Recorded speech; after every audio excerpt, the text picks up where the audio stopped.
I have been so excited to shoot this video because it feels like such a long time since I sat and shot a video. I mean, I know that I've had really consistent uploads because I'm just like a scheduler, but one week I went really crazy and shot a whole bunch, and now I feel like I haven't done this in forever.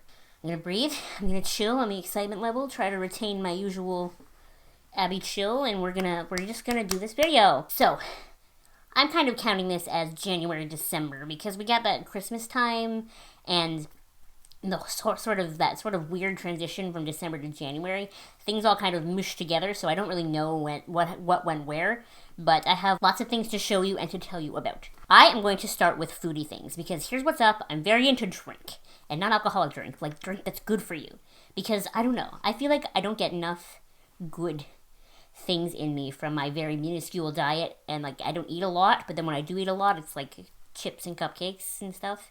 So I've been trying to expand and eat better. And the first step of that was that my mom got the Magic Bullet for Christmas.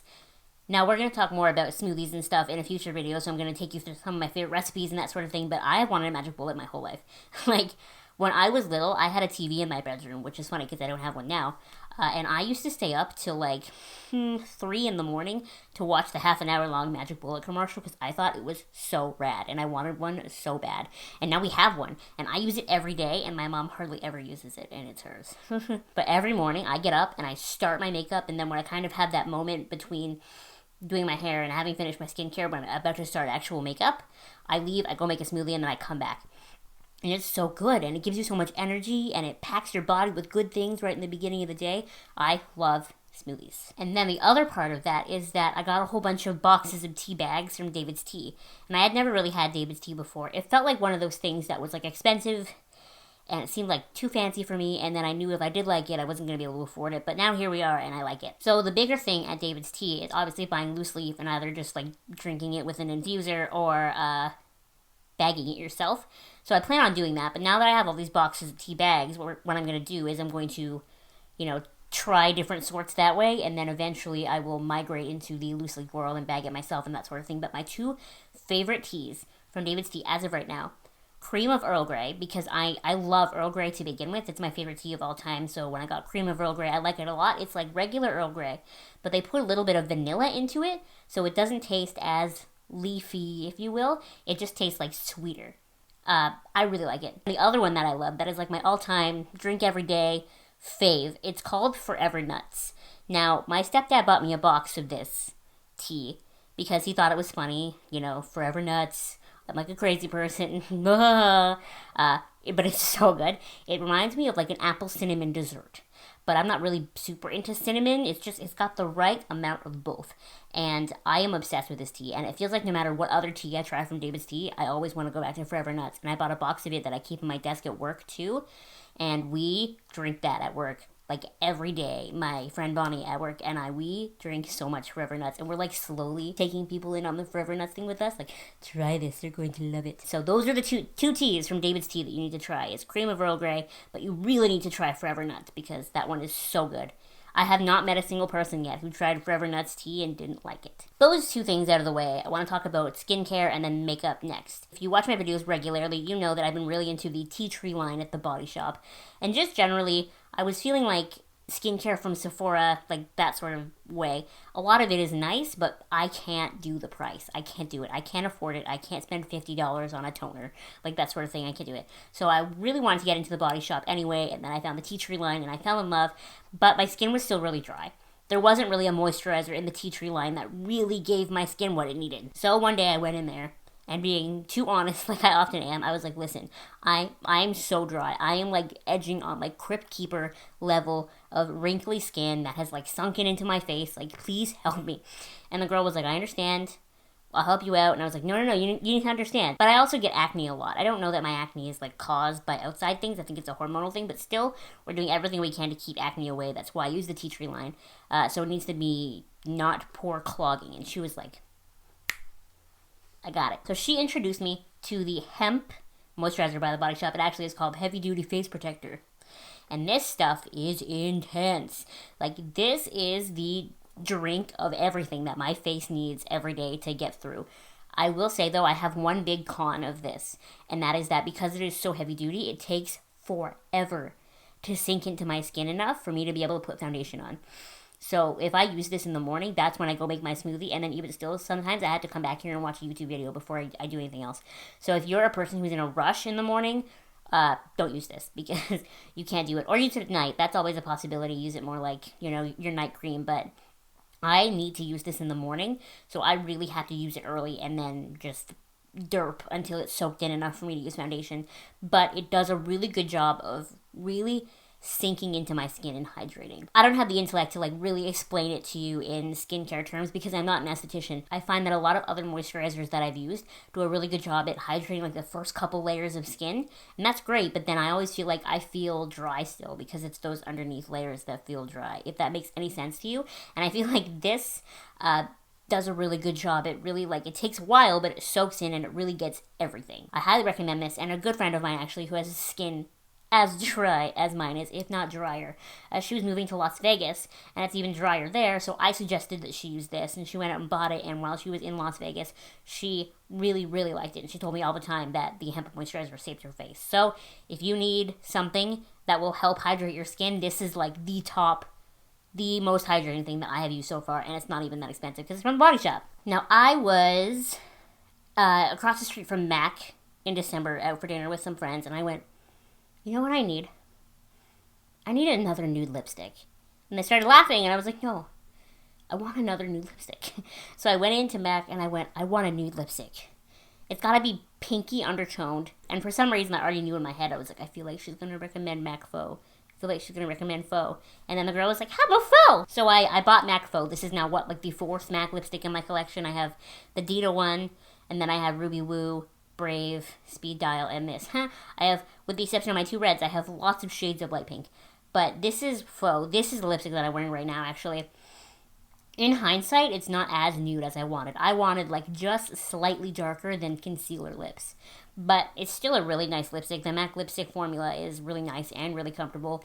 And stays onto your lips pretty well. It does transfer, but I really feel like enough of it hangs on that if I eat, it doesn't look awful.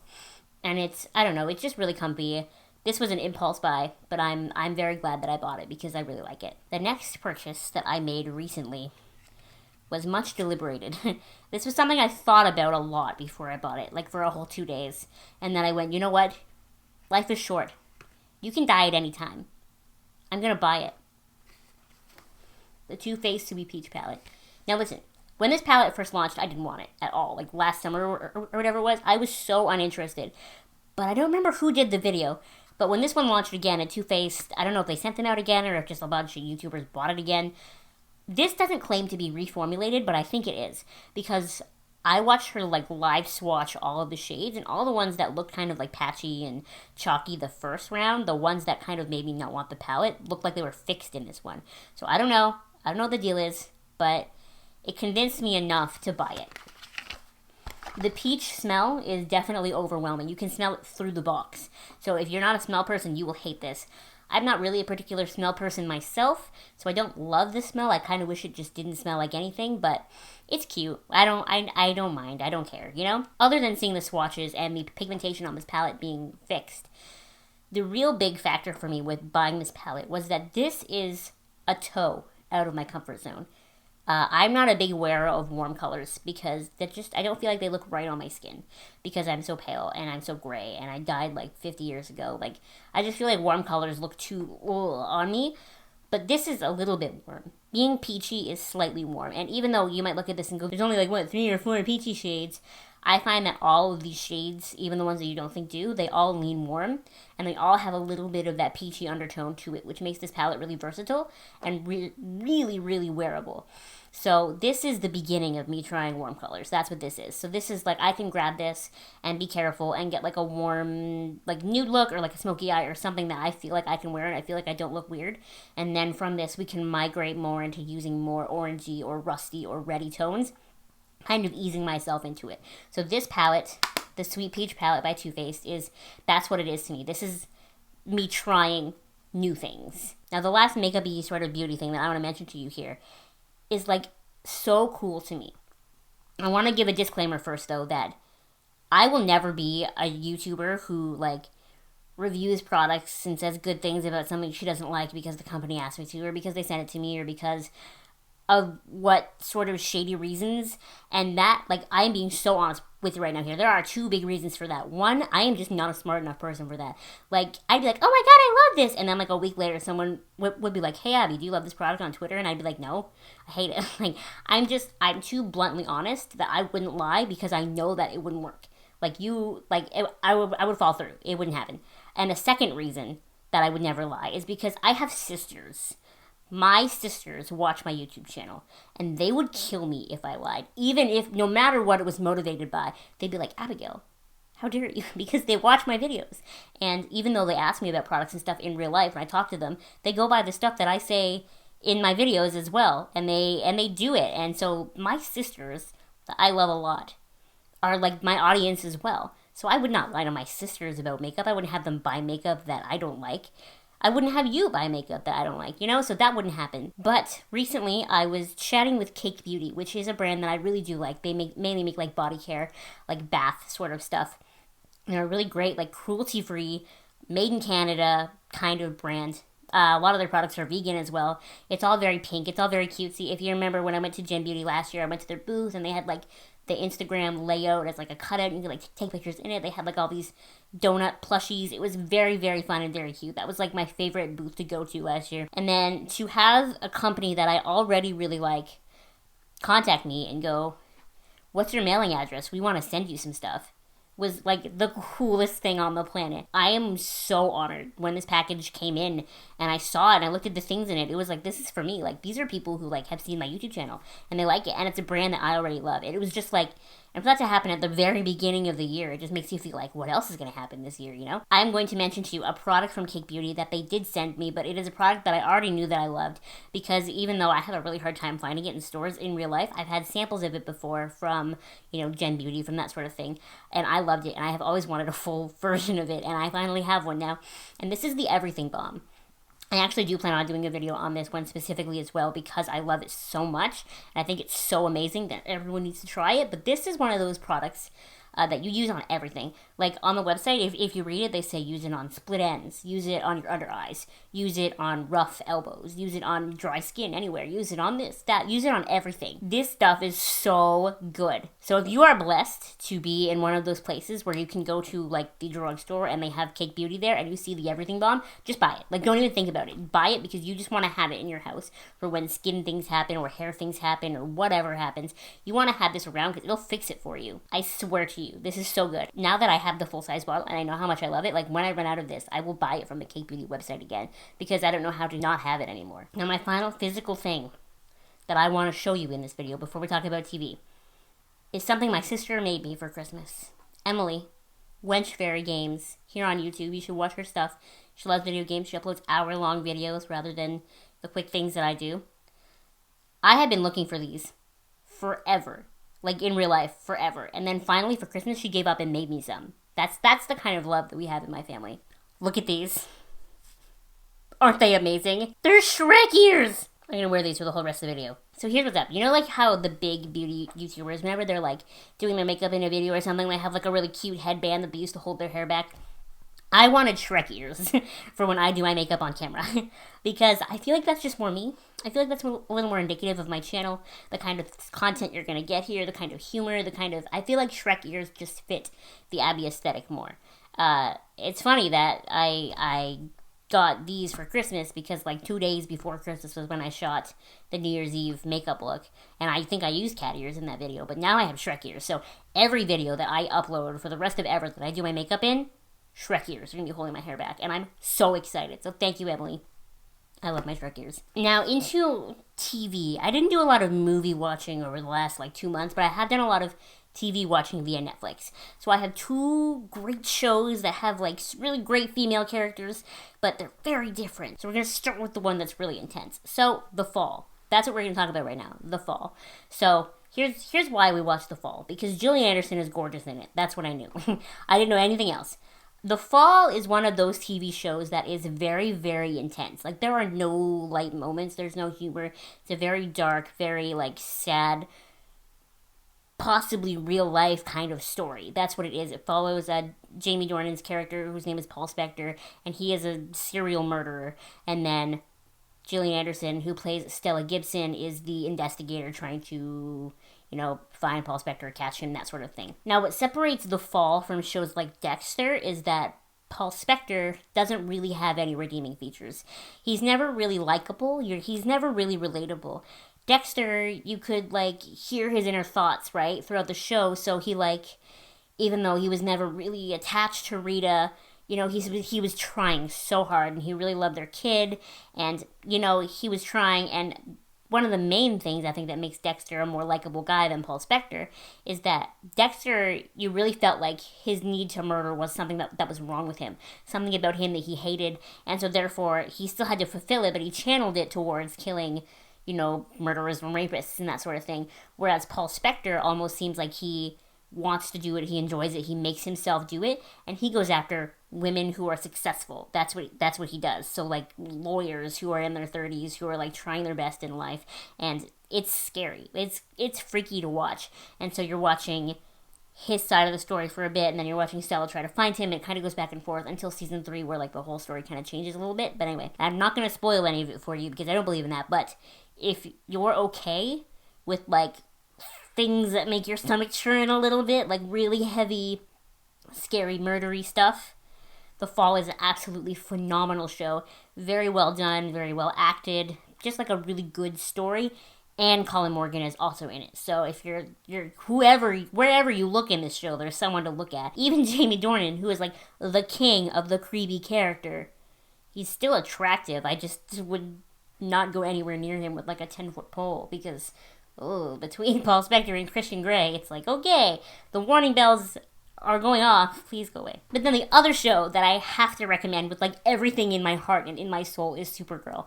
Here is what's up. Supergirl was one of those shows that I always thought I would like. I did. I didn't watch it because I'm lazy and because I like rewatching the same 4 things over and over again, but I knew I would like Supergirl. And then a friend of mine at work actually was like, you need to watch Supergirl, you'd really like it. And so I was like, okay, I'll do whatever you say. It's on Netflix, the first season at least. So I loaded it and I watched 4 episodes in one sitting. It was so good, but also I wasn't ready. Here's the thing about Supergirl. I was enjoying the sort of cutesy, her flirting with James Olsen and Wynn pining after her. This whole sort of campy cuteness of it. But then as it goes, it gets a little more realistic. It loses some of that really fluffy stuff that you have in the beginning. And, there's more character conflict and the bad guys are a little bit bigger. Every now and then they just stab you in the chest with feels. And I'm not a person with a lot of feelings. So when that happens, you know that something is good. Kara's all great and she's smiley and cute, and then all of a sudden she's really heartbroken. You finally see her little facade crack and you see that she's really heartbroken about the fact that she's an alien living amongst humans. The poor girl! I want to be done and all the way up to date by the time season 3 starts so I can watch it on TV as it's airing with you. And also I know that in season 2, one of the main characters, I know which character, I'm just not telling you who it is gay, which is amazing. And then I also know that Katie McGrath is in the cast now, who I adore. I've adored her since Merlin because Morgana is the best ever. So it's you take the show that I already love, and then you added one of my favorite actresses. What? It just feels like it was made for me. Thank you to the DC gods. What I love the most about Cara Danvers, Melissa Benoist. I don't know how to pronounce her last name, but she was on Glee. She was Marley. She's very good on Glee as well. She got a very great voice. But what I love the most about her is that she manages to be cute, dorky, and it's not too much. I really, really hate when cute, quirky, relatable is overdone and it pushes you in the face. I'm going to consider that the end of my favorites list. What have you loved over the past month and a half, 2 months-ish? Make sure you let me know in the comments below because I would love to hear it because I honestly take your recommendations and sometimes I'm oh, this person told me to try this thing, so I tried it and now I love it. Great! Thank you so much for watching. Make sure you give this video a thumbs up and you subscribe to my channel if you have not already, and I will see you next time. Bye!